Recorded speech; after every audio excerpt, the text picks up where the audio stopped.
안녕하세요, 구독자 여러분. 만담꾼의 사랑방을 찾아주셔서 감사합니다. 만담꾼은 전국 각지에서 사연을 제보받아 전해드리는 만큼 희노애락이 살아 숨쉬는 이야기를 약속드립니다. 오늘도 이야기 재밌게 들어주시고 주변 친지분들과도 이야기 함께 나누시면 좋을 것 같습니다. 만담꾼의 최신 이야기를 가장 빨리 접하시기 위해서는 구독하시고 알람 설정까지 해주시면 됩니다. 좋아요도 잊지 않으셨죠? 제보하고 싶은 사연이 있으신 분은 댓글로 남겨주시거나 설명란에 있는 메일 주소로 보내주셔도 좋습니다. 그럼 이야기 시작합니다. 안녕하세요. 저는 광주광역시에 살고 있는 김승호라고 합니다. 오늘은 저희 인생 이야기를 들려드리려고 합니다. 저는 평생 환경미화원으로 일하며 살아왔습니다. 사람들은 흔히들 환경미화원을 힘든 직업이라 말하지만 저는 제 일을 사랑했습니다. 저희 하루는 새벽 4시부터 시작됩니다. 아직 어둠이 깔린 거리를 홀로 빗자루로 쓸며 걷는 것은 때론 외롭기도 했지만 그 시간은 저만의 고요한 시간이기도 했습니다. 그러나 그 외로움 속에서도 언제나 저를 버티게 한 것은 두 아이, 아들과 딸이었습니다. 아내는 저와 결혼한 지 10년 만에 세상을 떠났습니다. 그때 저는 막 40이 되었고 아들은 초등학생, 딸은 겨우 5살이었습니다. 아내의 죽음은 저에게 너무나도 큰 충격이었지만 아이들을 위해 저는 눈물을 삼키며 매일같이 일을 나갔습니다. 집안일은 물론이고 아이들 교육도 혼자서 책임져야 했습니다. 저는 아버지이자 어머니가 되어야 했고 그래서 더욱더 열심히 일했습니다. 아내가 암 진단을 받았을 때 우리 가족은 큰 충격에 빠졌습니다. 그녀는 처음에는 작은 통증이 있었지만 병원에서는 큰 문제가 아니라며 돌아오라는 말을 들었습니다. 그러나 그녀의 상태는 빠르게 나빠졌습니다. 고통스러운 항암 치료와 수많은 검사 속에서도 그녀는 강한 모습을 보이려고 했습니다. 아이들에게 밝은 얼굴로 엄마가 곧 나을 거야 라고 말하면서도 밤이 되면 고통 속에 잠 못 이루는 모습을 보였습니다. 그녀는 저에게 남모르게 눈물을 보이며 아이들에게만큼은 내 아픈 모습을 보이지 않게 해줘. 라고 부탁했습니다. 그녀의 마지막 순간, 저는 그녀의 손을 꼭 잡고 당신 없이도 잘 해낼 테니 걱정하지 마 라고 말했지만 사실 저는 너무 두려웠습니다. 그녀의 죽음은 저에게 큰 슬픔이었지만 동시에 아이들을 위해 강해져야 한다는 책임감을 안겨주었습니다. 아내가 세상을 떠난 후 저희 책임은 막중했습니다. 아내는 떠났지만 아내와의 사랑의 증표인 아들과 딸이 있었고 이제 제 일생의 사명감과 책임감은 아이들이 엇나가지 않고 잘 커갈 수 있도록 도와주는 일이었죠. 하지만 자식은 부모 마음대로 되지 않는다고 하던가요. 커가면서 아들은 크게 변하기 시작했습니다. 아들은 초등학교 때까지만 해도 명랑하고 친구들에게도 인기가 많으며 학급 반장도 항상 해오던 아이였는데 중학생이 되면서 사춘기가 시작되었는지 가끔씩 왜 우리 집에는 엄마가 없는 거냐고 투정 부리기 시작했습니다. 저는 아들이 이해하기 어려운 일이겠지만 조용히 타이르며 미안하다고 말할 수밖에 없었습니다. 하지만 더 큰 문제는 아들의 학교 생활이 달라진 점이었습니다. 아들은 학교에서 친구들 사이에서 점점 더 외톨이가 되어갔고 집에서도 침울한 표정으로 말이 없었습니다. 어느 날 그는 학교에서 친구와 싸움을 벌였고 교사로부터 전화를 받았습니다. 김 선생님, 아드님이 또 싸움을 벌였습니다. 저는 서둘러 학교로 갔고 아들은 눈을 피하며 고개를 숙였습니다. 집으로 돌아오는 길에 저는 조용히 물었습니다. 아들아, 무슨 일이 있었지? 아들은 눈물을 참으며 대답했습니다. 친구들이 아빠를 환경미화원이라고 놀렸어요. 엄마가 없다는 말도 했고요. 그 말을 듣는 순간 제 가슴은 찢어질 듯 아팠고 그래도 싸움을 했다는 사실에 제 나름대로는 훈계한다고 손을 올렸습니다. 맞습니다. 제가 참았어야 했죠. 어쩌면 그때 아들에게 손을 댄 것은 훈계나 훈육의 목적보다는 제 자신에게 쌓인 울분을 가여운 아들에게 풀었던 게 아닌가 싶습니다. 저는 이 글을 적는 지금도 이 일을 후회합니다. 아들은 저에게 맞고 이 세상에 내 편은 한 명도 없어 라고 소리치며 집 밖을 나갔습니다. 아들은 그날 밤이 다 되어서야 집에 돌아왔고 저는 아들을 안아주며 미안하다고 말을 했지만 아들은 나는 빨리 어른이 돼서 이 집을 나갈 거예요. 라고 했습니다. 저도 사춘기 질풍노도의 시기를 겪었던 남자인 만큼 아들의 분이 쉽게 가라앉지 않겠다는 건 이해했고 아들의 말이 진심이었을 줄은 몰랐습니다. 그렇게 일상은 계속되었습니다. 저는 여전히 새벽 4시에 출근을 해야 했고 새벽 2시에 일어나 아이들의 도시락을 싸고 출근했습니다. 제가 이런 말을 할 자격이 있는지 모르겠습니다. 그러나 저는 그때 할 수 있는 최선을 다했습니다. 아들의 학교 생활은 날이 갈수록 어려워졌습니다. 아들은 그 이후에도 매일같이 싸움에 휘말리곤 했고 학교 교사와 상담사로부터 여러 차례 호출을 받았습니다. 어느 날 담임 선생님은 심각한 표정으로 말했습니다. 민호 아버님, 민호가 요즘 학교에서 매우 문제가 되고 있습니다. 다른 학생들과의 갈등이 점점 더 심해지고 있어요. 저는 아들의 마음을 헤아리기 위해 여러 번 시도했지만 아들은 저와의 대화를 거부했습니다. 아들은 저에게 아빠, 제발 학교에는 오지 마세요. 라고 말했고 저는 그저 그래, 알았다 라고 답할 수밖에 없었습니다. 중학교 졸업식 날 아들은 졸업식 날짜도 말해주지 않아서 딸을 통해 알게 되어 힘들게 일을 빼고 졸업식장에 참석했습니다. 멀리서 아들의 모습을 바라보며 눈물이 나왔습니다. 아들이 저를 보자마자 외면하는 모습에 저는 더 이상 그 자리에 있을 수 없었습니다. 아들은 고등학교에 들어가면서 점점 더 반항적으로 변했습니다. 아들은 학교에서 자주 결석하고 친구들과 어울리며 밤늦게까지 집에 들어오지 않았습니다. 어느 날 아들은 저에게 이제 이 집에 있고 싶지 않다고 말하며 가출을 결심했습니다. 저는 그날 밤 거리 곳곳을 돌아다니며 아들을 찾아다녔고 경찰에 실종 신고도 했습니다. 며칠 후 아들이 돌아왔을 때 저는 그를 꼭 안아주며 말했습니다. 아들아, 내가 얼마나 힘든지 아빠가 알아줬으면 좋겠어. 하지만 아들은 차가운 눈빛으로 나를 좀 내버려 두세요. 라고 말했습니다. 그의 말에 저는 가슴이 아팠지만 더 이상 무엇을 해야 할지 몰랐습니다. 저도 아버지의 역할은 태어나서 처음이었고 배움이 짧은 생을 살아온지라 슬기롭게 헤쳐나가는 방법도 알지 못했던 것이지요. 그저 아들이 사춘기를 심하게 겪고 있으니 다시 괜찮아질 거라고 생각했습니다. 그래도 저에게 또 다른 희망은 있었습니다. 딸 수지였죠.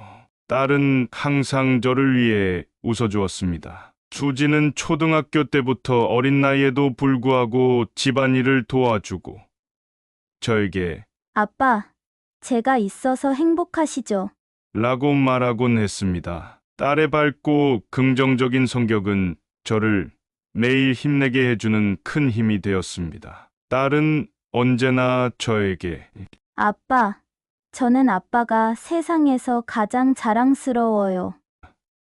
라고 말했습니다. 그 말은 저를 살아가게 하는 원동력이 되었습니다. 사춘기 때 딸들은 더 감수성이 예민해서 엄마의 케어가 필요하다고 하던데 딸에게는 항상 미안하면서도 고마웠습니다. 공부도 잘해서 장학금을 받고 대학도 들어갔죠. 딸은 대학에 입학한 후에도 주말마다 집에 돌아와 저와 함께 시간을 보내며 저를 챙겨주었습니다. 딸은 아르바이트를 해서 번 돈으로 저를 위한 요리를 준비하고 때로는 저와 함께 산책을 하며 제 손을 꼭 잡아주었습니다. 딸과 함께하는 시간은 저에게 무엇보다 소중했습니다. 딸은 학창 시절 학교에서 항상 우등생이었고 친구들에게도 인기가 많았습니다. 딸의 자랑을 해보자면 빨수지는 학생회장을 맡아 다양한 학교 행사에 적극적으로 참여했습니다. 어느 날 학교에서 학부모 초청 행사가 열렸을 때 저는 망설이다 딸의 부탁에 참석했습니다. 딸은 저를 보자마자 환하게 웃으며 달려와 아빠, 친구들에게 아빠를 소개해주고 싶어요. 라고 말했습니다. 저는 그 순간 얼마나 기쁘고 뿌듯했는지 모릅니다. 딸이 저를 자랑스러워하는 그 모습을 보면서 제 삶에 의미가 있다는 생각이 들었습니다. 한편 아들은 성인이 되고 다른 지역에 일자리를 얻었다는 말 한마디를 남기고 떠났습니다. 아들은 제가 그렇게 미웠는지 결혼할 때도 연락하지 않았고, 다만 여동생인 수지를 통해 아들이 어딘가에서 제 몫을 하고 살고 있다는 소식을 들을 수 있었을 뿐이었죠. 한 번은 아들이 일하고 있다는 식당에 무턱대고 방문했습니다. 아들은 아버지, 저를 찾거나 찾아오지 마세요. 저는 새 삶을 꾸렸습니다. 저한테 이렇게 하시는 게 더 죄짓는 걸 아세요?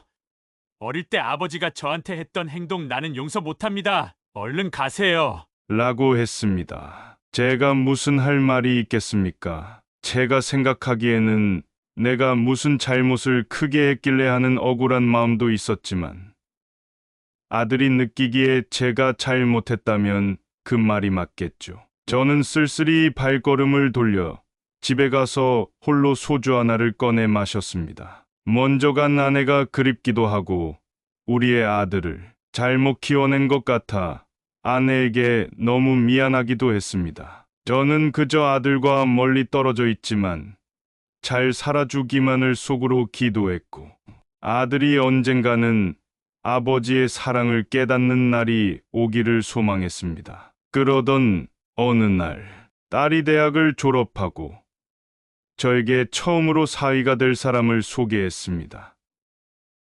저는 딸의 이른 결혼 생각에 조금 놀랐지만 사위 될 그가 딸의 인생을 행복하게 해줄 사람이라 생각했습니다. 그는 정중하고 딸을 사랑하는 모습이 분명해 보였습니다. 하지만 시간이 지남에 따라 그는 딸과 저희 관계에 불편함을 느끼기 시작했습니다. 딸이 저와 함께 살기를 원하자 그는 딸에게 우리에게도 독립된 가정이 필요하다며 강하게 반대하기 시작했습니다. 그 갈등은 점점 커져갔고 딸은 힘들어하는 모습이 눈에 보이기 시작했습니다. 하지만 딸의 강한 주장으로 사위와 함께 살게 되었습니다. 사위는 딸과 제가 함께 사는 것에 대해 점점 더 노골적으로 불만을 표현하기 시작했습니다. 그는 어느 날 술에 취해 저에게 언제까지 이 집에 머물 작정이십니까? 라며 소리쳤습니다. 저는 당황했지만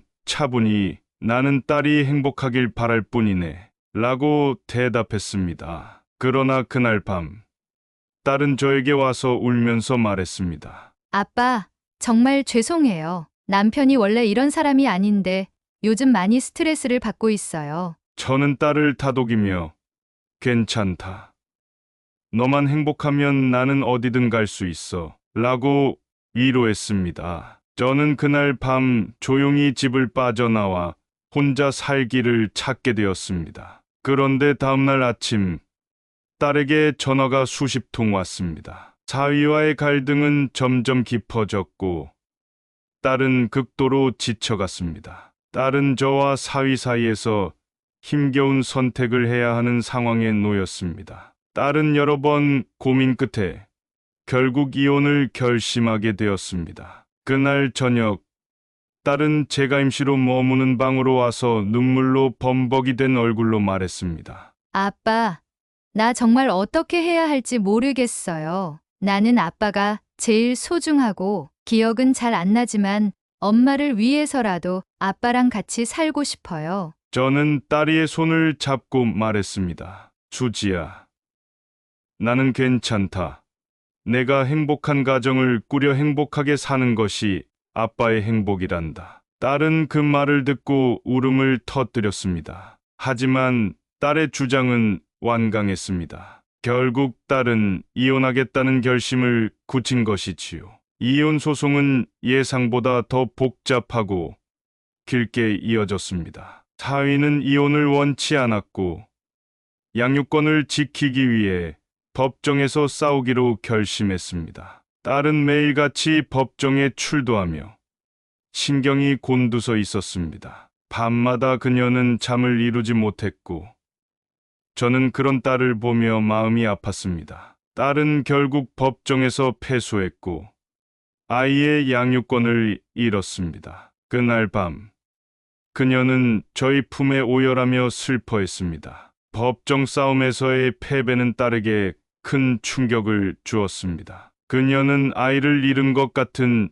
절망감에 빠져들었고 하루하루가 고통스러웠습니다. 딸은 그 후로도 법적 절차에 얽매여 정신적으로도 육체적으로도 지쳐갔습니다. 저는 그런 딸을 보며 더 이상 무엇을 해야 할지 몰랐습니다. 어느 날 밤, 딸은 저에게 조용히 말했습니다. 아빠, 난 이제 모든 게 끝난 것 같아요. 저는 그 말을 듣고 너무나도 슬펐지만 딸을 위로해 줬습니다. 딸은 이혼 후 처음에는 괜찮은 듯 보였으나 점점 더 무기력해졌습니다. 그녀는 심리치료를 받기 시작했고 상황이 더욱 악화되며 정신의학과에도 진료를 받았습니다. 그때 저는 제 자신이 너무 싫었습니다. 아들은 제가 싫다며 저 때문에 집을 떠났고 반대로 딸은 그런 아들의 모습을 채워주고 싶어서였는지 모르겠지만 저를 과도하게 챙기고자 하는 마음으로 인해 자신의 가정까지 잃은 것이었죠. 제가 조금 더 딸의 이혼을 말렸어야 했는데 하는 후회가 지금까지도 밀려옵니다. 딸의 상태는 점점 더 나빠졌습니다. 그녀는 잠도 이루지 못하고 식사도 거의 하지 않았습니다. 어느 날 아침 그녀는 쓰러졌고 급히 병원으로 옮겨졌습니다. 저는 병실 앞에서 애타는 마음으로 기다렸습니다. 의사는 딸이 극심한 스트레스와 정신질환 약물의 부작용으로 인해 희귀병에 걸렸다고 말했습니다. 복합부위 통증 증후군이라는 희귀병이었고 딸은 하루하루 괴로워했습니다. 저는 딸의 손을 잡고 잘 이겨내기를 바랬지만 제가 할 수 있는 건 한정적이었습니다. 딸은 병원에서 더 이상 치료를 받기를 거부했습니다. 그녀는 저에게 마지막으로 말했습니다. 아빠, 이제 정말 쉬고 싶어요. 저는 그녀의 말을 듣고 눈물을 참으며 내가 원하는 대로 해 라고 말했습니다. 그날 밤 딸은 조용히 세상을 떠났습니다. 그녀의 마지막 순간에 제가 아무것도 할 수 없었다는 사실이 저를 끝없이 괴롭혔습니다. 딸의 장례식이 끝난 후 저는 깊은 절망감에 빠졌습니다. 딸의 방에 들어가 그녀의 물건들을 하나하나 만지며 눈물이 끝없이 흘렀습니다. 딸의 웃음소리, 그녀의 향기, 모든 것이 저를 괴롭게 했습니다. 저는 매일같이 딸의 방에서 울며 우리 가족이 붕괴된 것을 슬퍼했습니다. 그 시간이 너무나도 고통스러웠습니다. 저는 제 삶의 이유를 모두 잃은 것이었죠. 딸이 떠난 후 몇 달이 지났을 때 저는 의미 없이 숨만 쉬고 있는 사람이었습니다. 아들에게는 차마 면목이 없어 연락할 수 없었고 젊은 날 일과 아이들만을 위해 모든 것을 바쳤다 보니 연락할 친구 하나 없었습니다. 그러던 어느 날 오랫동안 연락이 끊겼던 아들이 갑자기 저를 찾아왔습니다. 아들은 어딘가에서 여동생의 소식을 듣고 찾아온 것입니다. 아들은 눈물을 흘리며 아버지, 죄송합니다. 제가 너무 어리석었어요. 수지도 그런 힘든 일이 있었는지 몰랐는데 제가 괜한 이기심으로 가족을 등진 게 너무 후회돼요. 용서해 주세요. 라고 말했습니다. 저는 그 말을 듣고 그동안 쌓였던 감정들이 한꺼번에 터져 나왔습니다. 우리는 오랜 시간 동안 서로의 감정을 털어놓으며